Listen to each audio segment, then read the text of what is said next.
welcome to Animal Watch, and today I'll be doing a DNA reveal on my Czechoslovakian wolfdog, Kumi, who hasn't got a clue where the camera is.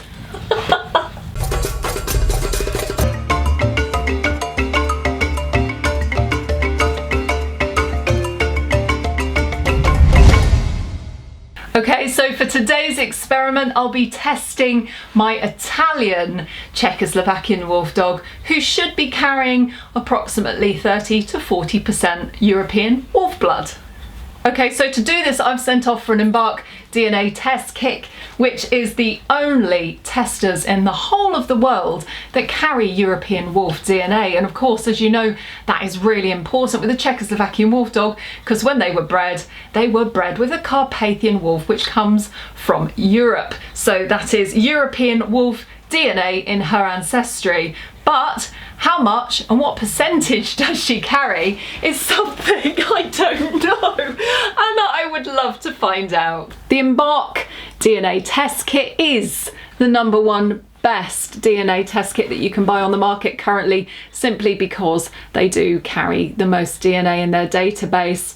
Why don't you have a little bit of fun and try it on your mixed breed, find out what she's got in her ancestry, or find out if your Northern Inuit is one of those strange Northern Inuits that does actually carry a little bit of wolf blood, and I do know there are some out there. Or test your German Shepherd, because of course German Shepherds are really interesting, considering that going back into the late 1800s there were rumours that wolf was put into the breed. So find out once and for all if your dog is carrying wolf DNA. This is also particularly important for wolf dogs in the USA that are being marketed incorrectly.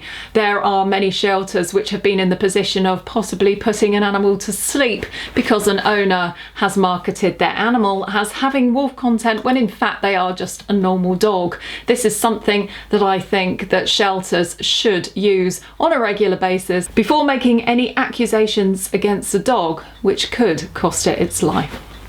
Okay, so this is the Embark test kit, which I am going to now open and take a look inside.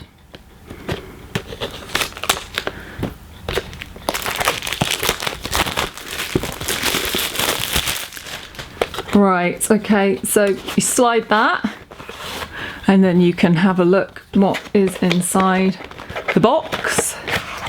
Okay, right, so it's got some instructions here on the lid, and it says you need to go online and activate, which means making a registration for the dog. You don't have to tell them what the dog is, because obviously that would give them a clue. You're just activating your address and you as a person. #2, it says swab. No eating for 30 minutes before collecting the sample. Well, Kumi has not eaten anything, so she's perfectly fine. Swab the lower cheek pouches to fully soak the sponge. Unscrew the top and insert the tube. Twist closed. Shake tube back and forth 10 times.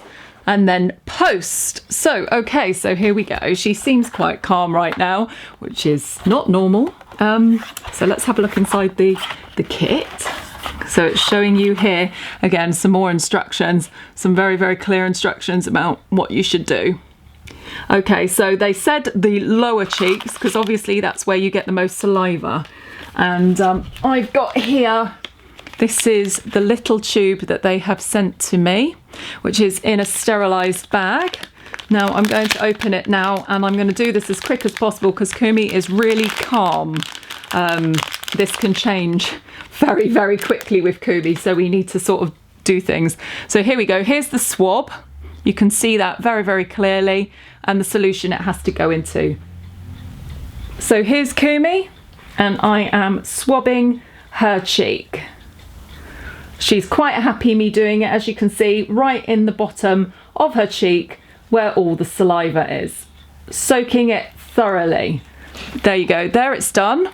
Now I'm going to unscrew this, like that, pop it in the solution like they've told me, screw that on thoroughly and shake 10 times to make sure that everything is activated in the solution. And now it's ready to be put in the envelope to post off to the people. And now I'm popping it into the return envelope, which goes back to them, and you need to write your details very clearly on the front so they know who you are. And I'm going to post that back in the provided FedEx envelope that they have given me. Okay, I've been told it will take me several weeks before I get the results back for Kumi's DNA, which will be very beneficial for me so I can find out the exact percentage content of wolf that she possesses. I want to find this out because I think Kumi is more wolfy than the average Czechoslovakian wolfdog. Now, this could be just a coincidence. It could be that she just simply comes from a line of very, very crazy Czechoslovakian wolfdogs. But I have watched her mannerisms and I do feel that she's possibly on the higher end of that percentage content that a Czechoslovakian might have. And it will help me as an owner better understand her and be able to help her more with her needs. Okay guys, so the day has come and we have Kumi's embark results, which have come through on my computer and also onto my mobile phone, which I think is really exciting. So I got it really, really late at night. Come here, Kumi, come and say hi for your DNA results. So I got them really late at night, and I flicked onto my phone and I got the results, and I've got to say I was really surprised because Kumi is so wolfy. She is so wolfy that I really expected her to be almost a mid-content. But actually, she's a run-of-the-mill Czechoslovakian wolfdog. She is 25.1% grey wolf and 74.9% German Shepherd. She's just a really, really good-looking Czechoslovakian wolfdog, because a lot of Czechoslovakian wolfdogs really do look like German Shepherds. They don't look like they've got much wolf in them at all. But obviously her breeding line, which was from Italian stock, is exceptional. Of course, these results don't lie. I mean, it's absolutely amazing. I'm reading it all. They also give you a wolfiness score, and she scored 23.3% high in wolfiness. And just to give you an example, the average domestic dog scores 1% or below. And they've predicted her genetic age as 45 human years, which makes sense because she's about to be 5 years old this month.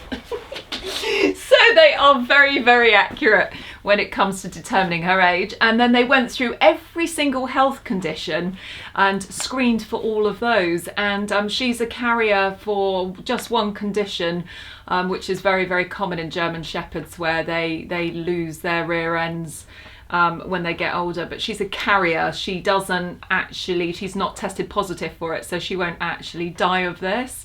But if somebody is a carrier for a disease and then you breed them with another male that is a carrier for the disease, then the puppies can become positive.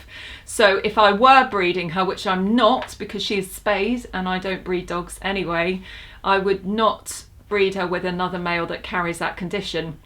But they screened for loads and loads and loads and loads of other conditions, and she's come up completely free of any disease across the board, and she is. So there you go. Embark is fantastic. They give you a breakdown of everything. I've been on there for pretty much hours going through absolutely everything. They can even trace back on her mother's side where the dogs first diverged off from their wolf ancestors, which is amazing. She's got a really, really deep maternal side to her family tree. On her dad's family tree, they can't pick up that marker, but they can on her maternal side, which is really, really fascinating. They can even predict her adult weight, which says 69 pounds. So to be quite honest, I haven't checked out to see whether that's true or not. When did we weigh you last? I'm not quite sure, but you're a good weight anyway, Kumi. So there we go. I really recommend these guys, actually. Embark, they're not that expensive. If you go on their website, I'll pop their details below. You can pick up a kit. It will come through the post. my whole experience with them has been incredibly positive from start to finish. The pack arrived within a few days of being ordered. The taking of the DNA was really simple to do. Posting it back was simple to do. And I thought it would take about 3 months, but in fact it only took a month, and I had the results. And now I know exactly what you are, Kumi, regardless of what other people might say. Yes, I know. If you enjoyed this episode of Animal Watch, then please give me a big thumbs up and subscribe to my channel, and make sure to tune in every week where I will be bringing you some more fantastic episodes on wolves, wolf dogs, animal rescue and conservation. Bye for now. Say bye, Kumi. Bye.